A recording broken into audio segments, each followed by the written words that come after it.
नमस्कार दोस्तों, स्वागत है आप सभी का आपके अपने YouTube channel online study with DK में। और आज हम आपके लिए लेकर आए हैं बाल विकास एवं शिक्षा शास्त्र से संबंधित 30 अति महत्वपूर्ण प्रश्न हैं। जी हाँ दोस्तों, ये क्वेश्चन आपके लिए आने वाली एग्जाम जो होगी आपके C TET, UP TET, super TET, कोई भी एग्जाम टेट एग्जाम की तैयारी कर रहे हैं तो निश्चित रूप से ये प्रश्न आपके लिए काफ़ी उपयोगी साबित होंगे। तो चलिए बिना देर के स्टार्ट करते हैं और देखते हैं आज के हमारे बाल विकास एवं शिक्षा शास्त्र से संबंधित 30 अति महत्वपूर्ण प्रश्नों को। तो बढ़ते हैं फर्स्ट क्वेश्चन की ओर। फर्स्ट क्वेश्चन आता है, निम्नलिखित में से कौन सा सूक्ष्म गति कौशल का उदाहरण है। अक्सर प्रश्न पूछा जाता है सूक्ष्म गति कौशल और स्थूल गति कौशल से संबंधित। तो देखिए, यदि हम प्रश्न को थोड़ा सा बात करें तो सूक्ष्म गति कौशल का मतलब होता है ऐसा गति कौशल जिसमें आपकी जो सूक्ष्म मांसपेशियां होती है, छोटी मांसपेशियां होती है, जब वो सक्रिय होती है तो वहाँ पर आप उनकी जो गति होती है उसी को सूक्ष्म गति कौशल कहा जाता है। अब यदि स्थूल की बात करें तो जहाँ पर आपके अंगों की बड़ी मांसपेशियां जब गतिशील होती है, क्रिया करती है, वो क्रियाशील रहती है, तब उसे हम स्थूल गति कौशल कहते हैं। तो यहाँ पर यदि देखें विकल्प को तो लिखना है, फुदकना है, चढ़ना है, दौड़ना है। तो देखिए, यदि आप फुदकते, चढ़ते हैं और दौड़ते हैं तो निश्चित रूप से आपकी जो बड़ी मांसपेशियां होंगी, स्थूल मांसपेशियां होंगी, वो गति करेंगी। पर लिखने में सिर्फ आपके हाथ की जो उंगली की मांसपेशियां होंगी वो गति करेंगी। तो यहाँ पर लिखना जो होगा ये एक सूक्ष्म गति कौशल का उदाहरण होगा। आगे देखें अगले क्वेश्चन को। अगला क्वेश्चन आता है, यहाँ पर नर्सरी कक्षा से शुरुआत करने के लिए कौन सी विषय वस्तु सबसे अच्छी है। बहुत बार पूछा गया प्रश्न है ये और बहुत बार पूछा भी जाता है। तो निश्चित रूप से नर्सरी कक्षा से शुरुआत करने के लिए कौन सी विषय वस्तु सबसे अच्छी होगी। मेरा परिवार, मेरा प्रिय मित्र, मेरा विद्यालय, मेरा पड़ोस। तो यहाँ पर हम कहेंगे कि मेरा जो परिवार होगा ये यहाँ पर इसका सही उत्तर होगा, क्योंकि बात नर्सरी कक्षा की हो रही है और उसके लिए सबसे अच्छी जो थीम होती है वो मेरा परिवार होता है। बच्चों से हम अब उनके परिवार के बारे में बात कर सकते हैं, उनसे चर्चा कर सकते हैं ताकि वो थोड़ा खुलकर हमारे सामने बोलने लगते हैं और अपना संकोच वो कम करते हैं। तो यहाँ पर पहला विकल्प इसके लिए उत्तर होता है। आगे देखें अगले क्वेश्चन को। बालिकाओं की लंबाई किस अवस्था में बालकों से अधिक होती है। तो यदि हम देखें कौन सी अवस्था में बालिकाओं की लंबाई जो होती है बालकों से अधिक होती है, किशोरावस्था के अंत में, बाल्यावस्था में, या फिर शैशवावस्था में, या फिर किशोरावस्था के प्रारंभ में। तो यदि हम देखें तो जो बाल्यावस्था होती है वहाँ पर बालिकाओं की जो लंबाई होती है वो बालकों से अधिक होती है और बी विकल्प इसके लिए उत्तर होगा। चलिए आगे देखें अगला क्वेश्चन आता है, दिवा स्वप्न एवं भाषा के कूटकरण की अवस्था है। देखिए, दिवा स्वप्न मतलब कि जो कल्पना लोक में खोए रहना, कल्पना ज़्यादा करना, और भाषा के कूटकरण यानी सांकेतिक भाषाओं के प्रयोग करना, ये सब जो अवस्था होती है कि कौन सी अवस्था होती है। गर्भावस्था, बाल्यावस्था, किशोरावस्था, शैशवावस्था। उत्तर तो आप समझ ही गए होंगे। निश्चित रूप से यहाँ पर वही उत्तर होगा जो आप सोच रहे हैं। विकल्प सी ही इसके लिए उत्तर होगा। किशोरावस्था ही वो अवस्था होती है। तो सी विकल्प इसके लिए यहाँ पर उत्तर होगा। आगे देखिए अगला प्रश्न आता है, जन्म के समय शिशु जो होता है वह रोता है। तो जन्म के समय शिशु देखिए क्यों रोता है। भय के कारण से, वातावरण के परिवर्तन के कारण से, पीड़ा के कारण से, या फिर भूख के कारण से। तो जब बच्चा जन्म लेता है, जन्म के समय बच्चा रोता है तो वो रोने का जो वजह होती है, उसके जो कारण होता है वो होता है उसका वातावरण के परिवर्तन के कारण, क्योंकि माँ के गर्भ में अंदर उसको वातावरण अलग मिलता है और जब जन्म लेता है तो बाहर की दुनिया में वातावरण थोड़ा सा उसको अलग मिलता है। इस वजह से वो बच्चा जो होता है वो रोता है और बी विकल्प इसके लिए उत्तर होगा। अगला प्रश्न यहाँ पर आता है, शैशवावस्था में किस ग्रंथि के कारण बालिकाएं अपने पिता के प्रति श्रद्धा का भाव रखती है। तो बहुत ही महत्वपूर्ण प्रश्न है ये भी। और इसी प्रकार से बालिकाएं अपने पिता के प्रति और बालक अपनी माता के प्रति, इन दोनों को प्रश्न को आप ज़रूर याद रखिएगा। तो शैशवावस्था में बात की जा रही है किस ग्रंथि के कारण बालिकाएं अपने पिता के प्रति श्रद्धा का भाव रखती है, इलेक्ट्रो, ऑडिपस, या फिर टेस्टोस्टेरोन, प्रोजेस्टेरोन। तो यहाँ पर हम कह सकते हैं इलेक्ट्रो ग्रंथि के प्रभाव के कारण से बालिकाएं अपने पिता के प्रति श्रद्धा का भाव रखती है। आगे देखें यहाँ पर, आनुवंशिकता के वास्तविक निर्धारक होते हैं। तो आनुवंशिकता जो होती है वो निर्धारित होती है हमारे गुणसूत्रों से और उनके ऊपर जो जीन्स होते हैं जिनमें आनुवंशिक लक्षण होते हैं। तो यहाँ पर कोशिका, गुणसूत्र, न्यूरॉन, कोश, शरीर दे रखा है उत्तर। तो यहाँ पर हमारा जो सही उत्तर बनेगा वो बन जाता है इसके अंदर गुणसूत्र। आगे देखें अगले क्वेश्चन को। अगला क्वेश्चन आता है, बालक के विकास में महत्व है वंशक्रम का, वातावरण का, वंशक्रम और वातावरण दोनों का, या फिर भोजन का? तो निश्चित रूप से ये प्रश्न भी काफ़ी महत्वपूर्ण प्रश्न है और वंशक्रम और वातावरण दोनों ही बालक के विकास में महत्वपूर्ण भूमिका निभाते हैं। तो यहाँ पर सी विकल्प इसके लिए हमारा उत्तर होगा। आगे देखें अगले क्वेश्चन को। अगला क्वेश्चन आता है सृजनशील बालकों का लक्षण है। तो देखिए सृजनशील बालकों का क्या लक्षण होता है? समस्या के प्रति सजगता का अभाव, गतिशील चिंतन का अभाव, जिज्ञासा या फिर अनमनीयता। तो यहाँ पर हम देखें तो सृजनशील जो बालक होते हैं उनके अंदर जिज्ञासा का भाव होता है। सी विकल्प इसका उत्तर होगा। उन बालकों में हर कुछ बहुत कुछ जानने की इच्छा रहती है, हमेशा वो जानने के लिए उत्सुक रहते हैं। तो सी विकल्प इसके लिए उत्तर होगा। आगे देखें अगले प्रश्न को। बालकों में सौंदर्य अनुभूति विकसित करने के लिए आधारभूत साधन है। तो देखिए बालक को हम सौंदर्य अनुभूति विकसित करने के जो लिए आधारभूत साधन कैसे मान सकते हैं? प्रकृति अवलोकन, साहित्यिक अध्ययन, टेलीविज़न, खेलकूद। तो निश्चित रूप से देखिए बाकी तीनों जो विकल्प हैं यहाँ पर साहित्यिक अध्ययन, टेलीविज़न, खेलकूद, तो प्रकृति का जो सौंदर्य अनुभूति है वो बालकों के अंदर विकसित नहीं होगी। तो यदि हम प्रकृति का अवलोकन करते हैं निश्चित रूप से, तो निश्चित रूप से उनके अंदर सौंदर्य अनुभूति विकसित होती है और उन्हें प्रकृति की सुंदरता का आभास भी होता है। ए विकल्प यहाँ पर हमारा इसमें उत्तर हो जाता है। आगे देखें अगले क्वेश्चन को।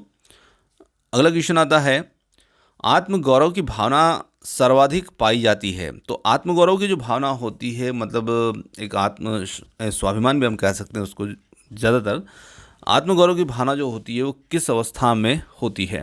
तो निश्चित रूप से जन्म से 5 वर्ष, 20 से 40 वर्ष, या फिर 6 से 12, 13 से 19 वर्ष। तो देखिए आत्मगौरव की जो भावना होती है, आत्मसम्मान की भावना जो होती है वो यहाँ पर देखने को मिलती है डी विकल्प 13 से 19 वर्ष की आयु में। और इसी आत्मगौरव की भावना के कारण देखिए हम जो किशोर अवस्था के जो बच्चे होते हैं, यदि उनके आत्मसम्मान को या आत्मगौरव को कोई ठेस पहुँचती है तो निश्चित रूप से वो थोड़े से विद्रोही हो जाते हैं। तो यहाँ पर डी विकल्प इसके लिए उत्तर होगा। आगे देखें अगले क्वेश्चन को। गर्भ में बालक को विकसित होने में कितने दिन लगते हैं? तो बालक को गर्भ में विकसित होने में कितने दिन लगते हैं? 150, 280 या फिर 390 या फिर 460। तो यहाँ पर हम देख सकते हैं कि जो विकल्प बी है इसके लिए 280 दिन का समय लगभग इसके अंदर लगता है और बी विकल्प इसके लिए उत्तर होगा। आगे देखें अगला क्वेश्चन आता है बालक का विकास होता है। तो बालक का विकास होता है उसका क्रम हमें यहाँ पर बताना है। सिर से पैर की ओर, पैर से सिर की ओर, या फिर दोनों ओर से, या फिर इनमें से कोई नहीं। तो निश्चित रूप से बालक का जो विकास होता है वो होता है उसके सिर से पैर की ओर और पहला ही विकल्प इसके लिए उत्तर होगा। आगे बढ़ते हैं अगले क्वेश्चन को देखते हैं। खेल के मैदान में कौन सा विकास होता है? शारीरिक विकास, मानसिक विकास, सामाजिक विकास, या फिर उपरोक्त तो सभी प्रकार का? तो निश्चित रूप से देखिए खेलों के माध्यम से बच्चों का सामाजिक विकास तो होते ही होता है, परंतु शारीरिक विकास भी होता है, मानसिक विकास भी होता है। तो सभी प्रकार के विकास को हम इसमें शामिल कर सकते हैं और डी विकल्प यहाँ पर उत्तर हम बता सकते हैं। आगे देखेंगे प्रश्न को आता है यहाँ पर बालक के जन्म के समय शिशु का मस्तिष्क का जो भार होता है ये कितना होता है? तो देखिए यहाँ पर बच्चे के जन्म का समय पूछा है, उसके शिशु का भार जो होता है तो ये उस स्थिति में, उस जन्म के समय की स्थिति में ये होता है लगभग 350 ग्राम का और इसके लिए बे विकल्प हमारा उत्तर है। और यदि हम बात करें वयस्क मनुष्य के, एक स्वस्थ वयस्क मनुष्य के मस्तिष्क की, तो ये लगभग 1400 ग्राम का होता है। आगे देखें मिथ्या परिपक्वता का काल कहा जाता है। तो मिथ्या परिपक्वता का मतलब होता है कि बच्चे को ऐसा आभास होने लगता है कि मैं परिपक्व हो चुका हूँ, तो उसी को मिथ्या परिपक्वता का काल कहा गया। मतलब मैं वयस्क हो चुका हूँ, मैं समझदार हो चुका हूँ, ऐसा उसको एक भ्रम होने लगता है उस अवस्था के अंदर। तो उसे कौन सी अवस्था कहा जाता है? शेष अवस्था, बाल्यावस्था, किशोर अवस्था, यदि प्रौढ़ावस्था की बात करें तो यहाँ पर हम देखिए कि जो बाल्यावस्था होती है वहाँ बच्चा अपने आप को खुद से बहुत ज़्यादा समझदार समझने की कोशिश करता है, उसे लगता है कि मैं परिपक्व हूँ, और वही जो अवस्था होती है उसे मिथ्या परिपक्वता की अवस्था या काल भी कहा जाता है। आगे देखें सीखना एक है जटिल। तो सीखना है एक जटिल मानसिक प्रक्रिया, शारीरिक प्रक्रिया या सामाजिक प्रक्रिया या फिर नैतिक प्रक्रिया। तो सीखना एक जटिल मानसिक प्रक्रिया है। तो यहाँ पर ए विकल्प जो होगा इसका हमारा सही उत्तर होगा। आगे देखें अगले प्रश्न को। विकास प्रारंभ होता है तो विकास जो होता है कहाँ से प्रारंभ होता है? गर्भावस्था, शिशुअवस्था, किशोरावस्था, बाल्यावस्था। बहुत बार पूछा गया प्रश्न है कि विकास कहाँ से प्रारंभ होता है, तो निश्चित रूप से गर्भावस्था से ही प्रारंभ होता है। चलिए आगे देखें अगले प्रश्न को। बुद्धि के बहुकारक सिद्धांत के प्रतिपादक हैं, तो इस सिद्धांत के प्रतिपादक जो हैं वो कौन है? मैकडूगल या फिर टर्मेन, थॉर्नडाइक, बर्ट या फिर चारों में से कौन सा होगा? तो यहाँ पर बुद्धि के बहुकारक सिद्धांत की बात करें तो यहाँ पर सी विकल्प हमारा उत्तर होगा। थॉर्नडाइक बहुकारक सिद्धांत के प्रतिपादक हैं। आगे देखते हैं अगले प्रश्न को। अगला प्रश्न यहाँ पर आता है, जिस प्रक्रिया में व्यक्ति दूसरों के व्यवहार से सीखता है ना कि प्रत्यक्ष अनुभव से, उसे कहा जाता है। तो देखिए यहाँ पर व्यक्ति जो है दूसरों के व्यवहार से सीख रहा है ना कि खुद प्रत्यक्ष अनुभव से, तो उसे हम सामाजिक अधिगम या फिर अनुबंधन, प्रायोगिक अधिगम या आकस्मिक अधिगम। तो देखिए जब वो दूसरों के व्यवहार से सीख रहा है, देखकर सीख रहा है, वातावरण से सीख रहा है, अपने आसपास से सीख रहा है, तो उसे हम एक सामाजिक अधिगम कहेंगे और ए विकल्प इसके लिए उत्तर होगा। आगे बढ़ते हैं। कौन सा सिद्धांत व्यक्त करता है कि मानव मस्तिष्क एक बर्फ की बड़ी चट्टान के समान है जो कि अधिकांशतः छिपी रहती है और उसमें चेतन के 3 स्तर होते हैं? बहुत अच्छा प्रश्न है। गुण सिद्धांत, प्रकार सिद्धांत, मनोविश्लेषण सिद्धांत और व्यवहारवाद का सिद्धांत। तो यहाँ पर हम कह सकते हैं कि ये जो सिद्धांत है मनोविश्लेषणात्मक सिद्धांत है और इसी में ये बात बताई गई है कि जो हमारा मस्तिष्क होता है वो उसका 90% हिस्सा जो है, जैसे एक बर्फ़ की बड़ी चट्टान है जो समुद्र के अंदर होती है और वो लगभग 90% नीचे पानी के अंदर है और सिर्फ 10% उसका हिस्सा ऊपर दिख रहा है। तो उसी प्रकार से हमारे मानसिक जो शक्तियाँ होती हैं, मस्तिष्क की शक्तियाँ होती हैं, वो भी 90% छिपी रहती है और 10% ही हमें दिखाई देती है या हम उनका उपयोग करते हैं। चलिए, तो ये सारी बातें हैं जिसमें मन के स्तर बताए हैं, जिसमें चेतन मन, अचेतन मन, अर्धचेतन मन आदि इसमें बताए गए हैं। तो ये मनोविश्लेषणात्मक सिद्धांत के अंदर बताया है। आगे देखें अगले प्रश्न को। एक व्यक्ति अपने समकक्ष व्यक्तियों के समूह के साथ प्रति आक्रामक व्यवहार करता है और विद्यालय में मानदंडों को नहीं मानता है। इस विद्यार्थी को रिक्त स्थान में सहायता की आवश्यकता है। तो यहाँ पर हम कह सकते हैं कि एक व्यक्ति को अपने समकक्ष व्यक्तियों के समूह के प्रति आक्रामक व्यवहार करता है और विद्यालय के मानदंडों को नहीं मानता है। तो यहाँ पर ये व्यक्ति नहीं कह सकते हम इसको, एक विद्यार्थी है, ठीक है ना। तो यहाँ पर इस विद्यार्थी को रिक्त स्थान में सहायता की आवश्यकता है। तो यहाँ पर इसे भावात्मक क्षेत्र, उच्च स्तरीय चिंतन कौशल, संज्ञानात्मक क्षेत्र या फिर मनोगत्यात्मक क्षेत्र की आवश्यकता होगी। तो निश्चित रूप से इसे एक भावात्मक क्षेत्र की आवश्यकता होगी और ए विकल्प इसके लिए उत्तर होगा। आगे देखेंगे अगले प्रश्न को। शिक्षक को यह सलाह दी जाती है कि वे अपने शिक्षार्थियों को सामूहिक गतिविधियों में शामिल करें क्योंकि सीखने को सुगम बनाने के अतिरिक्त ये रिक्त स्थान में भी सहायता करते हैं।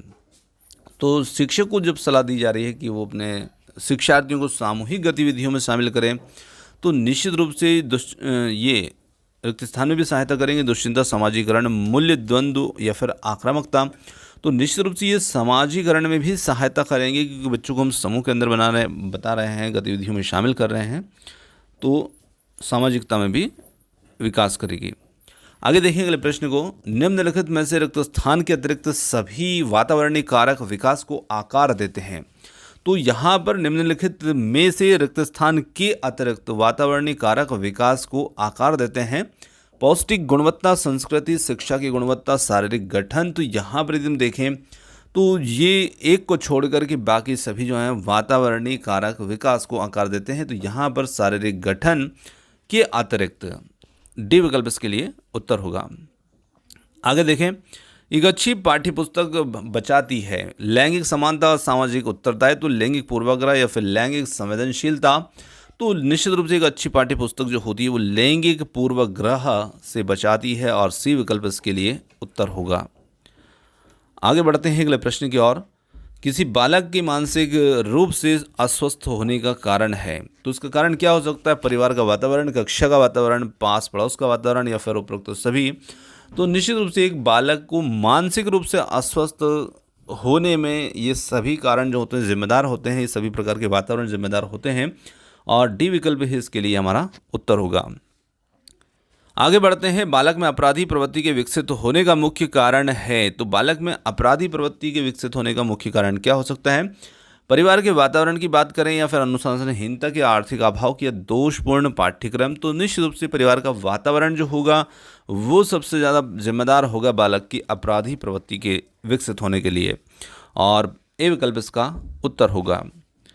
आगे बढ़ते हैं। बाल मनोविज्ञान के आधार पर कौन सा कथन सर्वोत्तम है? तो यहाँ पर सारे बच्चे एक जैसे होते हैं, प्रत्येक बच्चा विशिष्ट होता है, या फिर कुछ बच्चे विशिष्ट होते हैं, या फिर कुछ बच्चे एक जैसे होते हैं। तो यहाँ पर हम कह सकते हैं कि बाल मनोविज्ञान के आधार पर यदि बात करें तो प्रत्येक बच्चा जो होता है वो विशिष्ट होता है, और बी विकल्प इसका उत्तर होगा। आगे बढ़ते हैं।